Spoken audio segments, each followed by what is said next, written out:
Hello दोस्तों, स्वागत है आपका हक है में। और आज मैं आपको बताऊंगा one nation one ration card scheme के बारे में। हमारे देश में लगभग 4.1 करोड़ ऐसे वर्कर हैं जो कि हर सीज़न एक इलाके से दूसरे इलाके में काम की तलाश में निकलते हैं। अभी हमने रिसेंटली लॉकडाउन में देखा कि बहुत सारे लोगों को खाद्य सामग्री की उपलब्धता में दिक्कतें आई।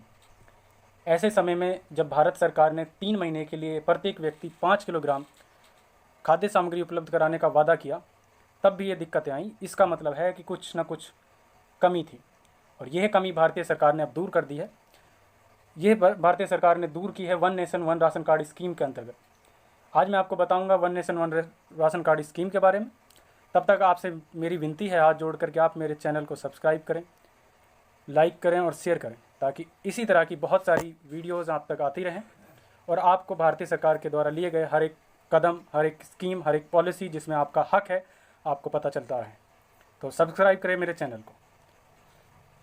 One nation one ration card scheme भारतीय सरकार ने जो चलाई है, इसमें भारतीय सरकार आपसे कोई नया कागज़ नहीं बनवा रही, ना किसी तरह की आपसे कागजी कार्रवाई करा रही है, ना ही आपको नया कार्ड बनाने के लिए बोल रही है। भारतीय सरकार का मकसद इस मुश्किल समय में, जब पूरा देश लॉकडाउन से गुजर रहा है, जब बहुत सारे लोगों को खाद्य सामग्री उपलब्ध नहीं हो पा रही है समय पे, उस समय में आपको परेशान करना नहीं है, बल्कि भारतीय सरकार आपसे चाहती है कि आपका जो राशन कार्ड है उसको आधार कार्ड से लिंक कर दिया जाए, ताकि आप अपने राशन कार्ड से कहीं पर भी देश के किसी भी कॉर्नर में, किसी भी कोने में जाके, किसी भी राज्य में जाके खाद्य सामग्री उचित रेट पर, जो कि भारतीय सरकार सब्सिडी के रेट पर आपको उपलब्ध कराती है, उस रेट पर खरीद सकें, 1-2 रुपये 3 रुपये के किलोग्राम के रेट पर। तो बेसिकली भारत सरकार का इस पॉलिसी का मकसद यही है कि राशन कार्ड और आधार कार्ड को लिंक कर दें, ताकि इस चीज़ को जो हमारे पास पीडीएस के रूप में चल रहा है उसको इंटीग्रेट कर दिया जाए। इंटीग्रेट का मतलब होता है जोड़ देना। जब जोड़ दिया जाएगा तो डिजिटल हो जाएगा सारा सिस्टम, फिर भारतीय सरकार को सारी चीज़ों को अपनी देखरेख में रखना आसान हो जाएगा। तो अभी तक क्या होता आया है कि जो राशन कार्ड है वो फूड सिक्योरिटी एक्ट के अंतर्गत हर एक राज्य सरकार का हक है। राज्य सरकार ही राशन कार्ड बनाती है, राज्य सरकार ही राशन उपलब्ध कराती है।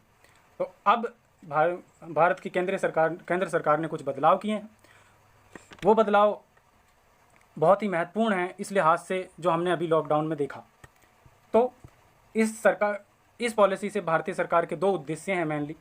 पहला ये है कि जो ये हमारे भारत के एक राज्य से दूसरे राज्य में वर्कर्स या फिर कुछ लोग माइग्रेट कर जाते हैं, इन लोगों तक खाद्य सामग्री उपलब्ध कराएं। दूसरा ये है जो कि अभी ये पीडीएस जो सिस्टम है, पब्लिक डिस्ट्रीब्यूशन सिस्टम भी जिसे हम कहते हैं, इसको और इफ़ेक्टिव बनाना। तो इसीलिए ये स्कीम अब भारत सरकार ने फैसला किया है कि 1 जून 2020 से भारत के सभी राज्यों में ज़मीनी तौर पर लागू की जाएगी। असल में अब मैं आपको बता देता हूँ कि इस स्कीम के अंतर्गत होने वाला क्या है। जैसा कि मैंने पहले कहा, इस स्कीम के अंतर्गत केंद्र सरकार बहुत ही कम रेट पे, 1-2-3 रुपये के किलोग्राम के रेट पे आपको खाद्य सामग्री उपलब्ध कराएगी, ताकि भारत की जो जनता है उसको कोई परेशानी ना हो। तो इस सरकार, अब हम देखते हैं कि इसमें किस किस का फ़ायदा होने वाला है। तो सर्वाधिक जो फ़ायदा है वो उन्हीं लोगों को मिलेगा जो एक राज्य से, जैसे कि हमारे यूपी से, हरियाणा से, बिहार से लोग काम की तलाश में पहुंच जाते हैं दिल्ली, मुंबई, बेंगलुरु जैसे बड़े शहरों में। पर वहाँ दिक्कत ये होती है कि उनका जो राशन कार्ड होता है वो अपने यूपी, बिहार और हरियाणा जैसे राज्यों का ही होता है। तो ऐसे में वो मुंबई, दिल्ली और बेंगलुरु जैसी जगह पे जाके उन राशन कार्ड के फ़ायदा नहीं उठा पाते हैं। तो यही है, इसी चीज़ को दूर करने के लिए हमारी मोदी सरकार ने और केंद्र सरकार ने ये फैसला किया है। तो इस फैसले से लगभग 4.1 करोड़ जो हमारे सीजनल माइग्रेटर हैं और लगभग 80 लाख लोगों को फ़ायदा होने वाला है। तो अब देखते हैं कि हम इसमें कैसे फ़ायदा उठा सकते हैं। अब मैं आपको बताना चाहता हूँ, जैसा कि मैंने पहले कहा, कोई नया राशन कार्ड नहीं बनवाना, कोई नई कागजी कार्रवाई नहीं करनी। सिर्फ करना है एक इतना सा काम कि आपको अपना जो राशन कार्ड है और आधार कार्ड है उसे लिंक करना है। फिर भी अगर आपके पास राशन कार्ड नहीं है तो आप राशन कार्ड बनवा सकते हैं। राशन कार्ड बनवाने के लिए आपको कोई बड़ी चीज़ की ज़रूरत नहीं है, बस आपको ज़रूरी है कि आप भारतीय नागरिक हों, और अगर आप अलग से अपना राशन कार्ड बनवाना चाहते हैं तो आप 18 साल की उम्र से ज़्यादा आपकी उम्र हो, तो आप अपना एक अलग राशन कार्ड भी बनवा सकते हैं।